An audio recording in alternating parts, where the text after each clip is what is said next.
ಸಸಿ ಇಟ್ಟ ಮೇಲೆ ನಾನು ಆವಾಗಲೇ ಹೇಳ್ದಂಗೆ COC ಸ್ವಲ್ಪ ಕೊಟ್ವಿ. COC ಕೊಡೋದು ಏನಕ್ಕೆ ಅಂದರೆ ಸ್ವಲ್ಪ ಸಣ್ಣ ಪುಟ್ಟ ಏನಾದರೂ ಟ್ರಾನ್ಸ್ಪೋರ್ಟೇಷನ್ನಲ್ಲಿ ತಿರುಗಿ ಏನಾದರೂ ಕಬ್ಬಣ ತಗಲಿದ್ರೆ ಏನೋ ತೊಂದರೆ ಆಗ್ಬೋದು ಅಂತೇಳಿ ಇನ್ಫೆಕ್ಷನ್ ಆಗ್ಬೋದು ಅನ್ನೋ COC ಕೊಟ್ವಿ. ಅದಾದಮೇಲಕ್ಕೆ ಇದು ಕೊಡ್ತಾ ಬಂದ್ವಿ, ರಸಗೊಬ್ಬರಗಳನ್ನ 19 1 gram 2 gram 3 gram per litre ನೀರಿಗೆ ಹಾಕ್ಕೊಂಡು ಇದು ವೆಂಚುರಿ ಮೂಲಕ ಕೊಡ್ತಾ ಬಂದ್ವಿ. ಜಾಸ್ತಿ ರಸಗೊಬ್ಬರ ಕೊಟ್ಟಿಲ್ಲ, ಆರ್ಗ್ಯಾನಿಕ್ ಕಾರ್ಬನ್ ಜಾಸ್ತಿ ಇರೋದ್ರಿಂದ ರಸಗೊಬ್ಬರ ಕೊಟ್ಟಿಲ್ಲ. ಎಷ್ಟು ಬೇಕೋ ಎಷ್ಟು ಅವಶ್ಯಕತೆ ಇತ್ತು ಅಷ್ಟು ಕೊಟ್ಕೊಂಡು ಬಂದ್ವಿ. ಇದಕ್ಕೆ ಹೂವು ಇದು ಒಂಥರ ಇದು ವೇರಿಯೇಷನ್ ಅಂತ. ಇದು ಇಷ್ಟೊಂದು ಕಾಯಿಗಳ ಸಂಖ್ಯೆ ಬರಬೇಕಾದ್ರೆ ಈ ನರ್ಸರಿ ಪ್ರಾಬ್ಲಮ್, ಇದು ಒಂದು 5% ವೇರಿಯೇಷನ್ ಬರುತ್ತೆ, ಮಿಕ್ಕಿದ್ದೆಲ್ಲ ಆ ಥರ ಬರಬೇಕು. ಇದು ವೇರಿಯೇಷನ್ ಅಂತಲೇ ಹೇಳ್ಬೋದು. ಇದು ಕಾಯಿಗಳ ಸಂಖ್ಯೆ ಕಡಿಮೆ ಇರೋದ್ರಿಂದ, ಜಾಸ್ತಿ ಇರೋದ್ರಿಂದ ದಪ್ಪ ಬರಲಿಲ್ಲ. ಇದು 5% ಬರ್ತೈತೆ 100ಕ್ಕೆ. ಓವರಾಲ್ ನಮ್ಮ ತೋಟ ಈಗ 13 ಚಿಲ್ಲರೆ ಎಕರೆ ಒಳಗೈತೆ, 12 ಚಿಲ್ಲರೆ 13 ಎಕರೆ ಇರಬಹುದು. ಅದಕ್ಕೆ ಎಲ್ಲ ಡ್ರಿಪ್ ಇರಿಗೇಷನ್ ಮಾಡಿಸಿದ್ದೀವಿ. ಎಲ್ಲಕ್ಕೂ ಆರ್ಗ್ಯಾನಿಕ್ ಕಾರ್ಬನ್ ಜಾಸ್ತಿ ಮಿಕ್ಸ್ ಹೊಡಿತೀನಿ. ಅಂದರೆ ಫ್ರೀ ಆಗಿದ್ದಾಗ ಎಲ್ಲನೂ ಸೆಣಬಾಕ್ತೀನಿ, ಸೆಣಬು ಮಣ್ಣಿಗೆ ಸೇರಿಸ್ತೀನಿ, ಕೊಟ್ಟಿಗೆ ಗೊಬ್ಬರ ಸೇರಿಸ್ತೀನಿ. ಬೇಸಿಗೆ ಒಳಗೆ ಮಂದೆ ಕುರಿ ಬರ್ತಾರೆ, ಅವ್ರು ಕುರಿ ಮಂದೆ ಇಡಿಸ್ತೀನಿ ಅದಕ್ಕೆ.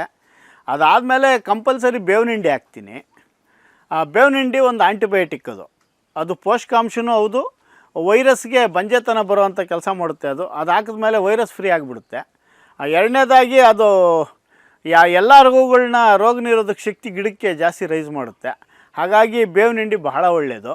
ಎರಡನೇದಾಗಿ ಯಾವುದೇ ಒಂದು ತ್ಯಾಜ್ಯನ ಅಡಿಕೆದಿರ್ಬೋದು, ತೆಂಗಿನದಿರ್ಬೋದು, ಬಾಳೆದಿರ್ಬೋದು, ಮುಸ್ಕಿನ ಜೋಳ ಇರ್ಬೋದು, ಕಡಲೆಕಾಯಿ ಹಾಕಿದ್ರೆ ಇರ್ಬೋದು, ಎಲ್ಲ ತ್ಯಾಜ್ಯನ ಮತ್ತೆ ಮಣ್ಣಿಗೆ ಸೇರಿಸ್ತೀನಿ. 1 ಗ್ರಾಮ್ ಕೂಡ ಆಚೆಗೆ ಹಾಕಲ್ಲ, ಜಮೀನಿನಿಂದ ಆಚೆಗೆ. ಬೆಂಕಿ ಹಾಕೋದು ಅದೆಲ್ಲ ಮಾಡೋಕ್ಕೋಗಲ್ಲ, ಇಲ್ಲೇ ರೀಸೈಕಲ್ ಮಾಡ್ತೀನಿ. ಇಲ್ಲೇ ರೀಸೈಕಲ್ ಮಾಡೋದ್ರಿಂದ ಭೂಮಿ ಮೃದುತ್ವ ಜಾಸ್ತಿ ಆಗುತ್ತೆ.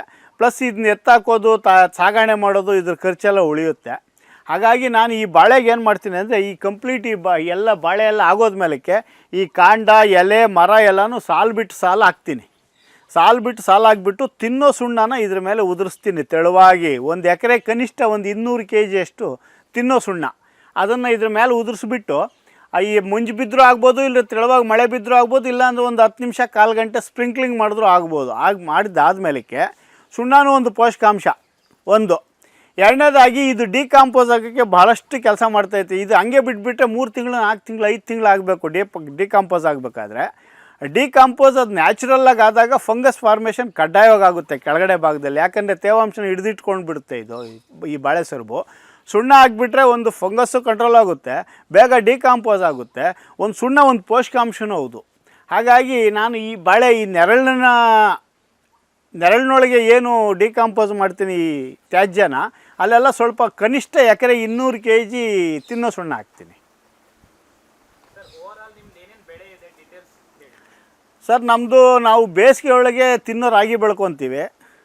ಹೋದ ವರ್ಷ ತೊಗರಿ ಬೆಳೆದ್ವಿ, 2 ವರ್ಷಕ್ಕೆ ತಿನ್ನೋ 3 ವರ್ಷ ತಿನ್ನೋ ಅಷ್ಟು ತೊಗರಿ ಬೆಳ್ಕೊಂಡು. ಅದು ಸಂಪೂರ್ಣ ನಾವು ತಿನ್ನೋದು ಆರ್ಗ್ಯಾನಿಕಲ್ಲಿ ಬೆಳಿತೀವಿ. ಕಾರಣ ಏನು ಅಂದರೆ, ರೋಗ ನಿರೋಧಕ ಶಕ್ತಿ ಜಾಸ್ತಿ ಬರಲಿ, ಉತ್ಪಾದನೆ ವೆಚ್ಚ ಕಡಿಮೆ ಮಾಡ್ಕೊಬೇಕು. ಎಷ್ಟು ಬೆಳೆದ್ರೆ ಅಷ್ಟೇ ಸಾಕು ನಮಗೆ. ಯಾಕಂದ್ರೆ ಕಮರ್ಷಿಯಲ್ ಅಲ್ಲ ಅದು ನಾವು ತಿನ್ನೋದಕ್ಕೆ. ಇದಕ್ಕೆ ಸ್ವಲ್ಪ ಕೆಮಿಕಲ್ ಕೊಡ್ತೀವಿ. ಕೆಮಿಕಲ್ ಕೊಡಿದ್ರೆ ಒಳ್ಳೆ ಇಳುವರಿ ತೊಗೊಳಕ್ಕಾಗಲ್ಲ. ಆರ್ಗ್ಯಾನಿಕ್ ಕಾರ್ಬನ್ ಇದು ವ್ಯವಸಾಯ ಮಾಡೋದು ಬಹಳ ಒಳ್ಳೆಯದು, ಆರ್ಗ್ಯಾನಿಕ್ಕಾಗಿ ಮಾಡೋದು. ಆದರೆ ಇಳುವರಿ ದೃಷ್ಟಿಯಿಂದ ಒಳ್ಳೆಯದಲ್ಲ. ಒಂದು ಪ್ರೋಗ್ರೆಸ್ ಇರೋವಂಥ ಫ್ಯಾಮಿಲಿಗಳು ಆರ್ಗ್ಯಾನಿಕ್ ಕಾರ್ಬನ್ ಒಳ್ಳೆಯದಲ್ಲ. ಆರ್ಗ್ಯಾನಿಕ್ ವ್ಯವಸಾಯ ಮಾಡೋದು ಒಳ್ಳೆಯದಲ್ಲ. ಪ್ರೋಗ್ರೆಸ್ ಅಂದರೆ ಮಕ್ಕಳ ವಿದ್ಯಾಭ್ಯಾಸ, ಮನೆ ಕಟ್ಟಬೇಕು, ಬೋರ್ವೆಲ್ ಹೊಡಿಸ್ಬೇಕು, ಅವೆಲ್ಲ ಆಗಲ್ಲ. ಬರೀ ಜೀವನ ಮಾಡ್ಕೊಂಡು ಹೋಗಂಗಿದ್ರೆ ಇದು ಸಾವಯವ ಕೃಷಿ ಮಾಡ್ಬೋದು. ಇಲ್ಲ, ನಾವು ಕೆಮಿಕಲ್ ಸಮ್ % ಯೂಸ್ ಮಾಡ್ತೀನಿ. ಅಂದರೆ ಎಷ್ಟು ಬೇಕೋ ಅಷ್ಟೇ ಅಬ್ಸರ್ವ್ ಮಾಡ್ಕೊಂಡು ಕೊಡ್ತೀನಿ, ಜಾಸ್ತಿ ಕೊಡಲ್ಲ. ಸರ್ ಎಲ್ಲ ಗಿಡಗಳು ಐತೆ, ಯಾವ ಗಿಡ ಬೆಳೆದ್ರೂ ನಾನು ತೆಗಿಯಲ್ಲ. ಕಾರಣ ಹೇಳೋ ಅಂದರೆ, ನೀನು ಹುಟ್ಟಿದ್ಯಾ, ನಿನಗೂ ಬದುಕು ಹಕ್ಕೈತೆ, ಬದುಕು ಅಂತೇಳಿ ಪ್ರತಿಯೊಂದು ಗಿಡನೂ ಬಿಟ್ಟಿದ್ದೀನಿ. ತೆಂಗಿದೆ, ಮಾವಿದೆ, ಹಲಸಿದೆ, ಟೀಕಿದೆ, ಮಾವಿದೆ. ಅವೆಲ್ಲ ಎಷ್ಟು ಎಕರೆ ಅಂತ ಹೇಳಕ್ಕೆ ಬರಲ್ಲ. ಮಧ್ಯದಲ್ಲಿ ಬದುಗಳ ಮೇಲೆಲ್ಲ ಐತವೆ. ಟೀಕು, ಬೇವು ಎಲ್ಲ ಐತೆ. ತೆಂಗು ಒಂದು 200 ಸಸಿ ಇರ್ಬೋದು ತೆಂಗು. ಹೈಬ್ರಿಡ್ ವೆರೈಟಿನೂ ಇತ್ತೀಚೆಗೆ ಹಾಕಿದ್ದೀನಿ. DJ ತಳಿದು ಒಂದು ಹೈಬ್ರಿಡ್ ವೆರೈಟಿ ಹಾಕಿದ್ದೀನಿ, ಅದು ಇನ್ನೂ ಫಸಲು ಬಂದಿಲ್ಲ. ತೇಗ ಹಾಕಿ ನಾನು 27 ವರ್ಷ ಆಗಿದೆ. 1990ನೇ ಇಸ್ವಿಗೆ ಹಾಕಿದ್ದು ತೇಗ. ಅದು ಬಹಳ ಬಲಿಷ್ಠವಾಗಿ ಬಂದಿದೆ. ಅದಾದಮೇಲಕ್ಕೆ ಮಾವು ಬೆಳೆದಿದ್ದೀನಿ, ಬದುಗಳಲ್ಲೂ ಬಾರ್ಡ್ರ್ಗಳಲ್ಲೆಲ್ಲನೂ. ಅವು ಪಶು ಪಕ್ಷಿ ಪ್ರಾಣಿಗಳಿಗೊಂದಷ್ಟು ಬಿಟ್ಟಿದ್ದೀನಿ. ಹಲಸು ಒಂದು 100-150 ಮರ ಇದೆ. ಬೇವಿದೆ, ಹುಣಸೆ ಇದೆ, ಹೊಂಗೆ ಇದೆ, ಎಲ್ಲ ಜಾತಿ ಮರಗಿಡಗಳು ಅವೆ. ಈ ಜಮುನೇರಳಿಂದ ಹಿಡ್ಕೊಂಡು ಎಲ್ಲ ಗಿಡಗಳು ಅವೆ. ಸರ್ ನಾನು ಲಾಭ ಅಂತ ಹೇಳಿದ್ರೆ ಅಡಿಕೆ ತೆಂಗು ಬಾಳೆ ಒಳಗೆ ಜಾಸ್ತಿ ಲಾಭ ಬರೋದು. ಮಿಕ್ಕಿದ್ದೆಲ್ಲನೂ ಬಂದವರು ಕೊಡೋದಕ್ಕೆ ಪ್ಲಸ್ ಪಶು ಪಕ್ಷಿ ಪ್ರಾಣಿಗಳಿಗೆ ಅವಕ್ಕೆಲ್ಲ ಆಗುತ್ತೆ. ಒಟ್ಟಿನಾಗೆ ತೃಪ್ತಿಯುತವಾದ ಜೀವನ ನಡೆಸ್ತಾ ಇದ್ನ ಅಷ್ಟು ಅಂತ ಹೇಳಬಲ್ಲೆ. ಮೊದಲನೇದಾಗಿ ಮೈ ಬಗ್ಸಿ ದುಡಿಯೋದು ಕಲಿಬೇಕು ಒಂದು. ಎರಡನೇದಾಗಿ ನಮ್ಮ ಸಮಯನೆಲ್ಲ ಇಲ್ಲೇ ಸ್ಪೆಂಡ್ ಮಾಡಬೇಕು. ಮೂರನೇದಾಗಿ ಓದೋ ಹವ್ಯಾಸನೂ ಬೆಳೆಸ್ಕೊಬೇಕು. ಪತ್ರಿಕೆಗಳು ಓದಬೇಕು, ಅವನ ಸಬ್ಜೆಕ್ಟಿಗೆ ಅನುಗುಣವಾಗಿ ಒಳ್ಳೊಳ್ಳೆ ಪುಸ್ತಕಗಳು ಓದಬೇಕು. ಒಳ್ಳೊಳ್ಳೆ ಮ್ಯಾಗ್ಝೈನ್ಗಳು ಬರ್ತಾವೆ ಈಗ, ಅವೆಲ್ಲ ಓದೋದು ಕಲಿಬೇಕು. ಪ್ರತಿಯೊಂದು ಅಷ್ಟೇ ಇದ್ರ ಬಗ್ಗೆನೇ ಅಧ್ಯಯನ ಮಾಡ್ತಾ ಇರಬೇಕು ಯಾವಾಗೂ. ಒಂದು ಗಾದೆ ಹೇಳ್ತಾರೆ, ಮಾಡಿದ ಕೆಲಸ ನೋಡದೆ ಹೋಯಿತು ಅಂತ. ಹಂಗೆ ಮಾಡಿದ ಕೆಲಸದ ಕಡೆ ಯಾವಾಗೂ ಆತ ನಿರಂತರವಾದ ಸಂಪರ್ಕ ಇಟ್ಕೊಂಡಿರಬೇಕು. ರೈತನಿಗೆ ಕೃಷಿ ಮಾಹಿತಿ ಇರಬೇಕಾದದ್ದು ಎಷ್ಟು ಅವಶ್ಯಕ? ಸಂಪೂರ್ಣ ಅವಶ್ಯಕ. ಮಾಹಿತಿ ಇಲ್ದಿದ ಮೇಲೆ ಏನೂ ಮಾಡೋಕ್ಕಾಗಲ್ಲ.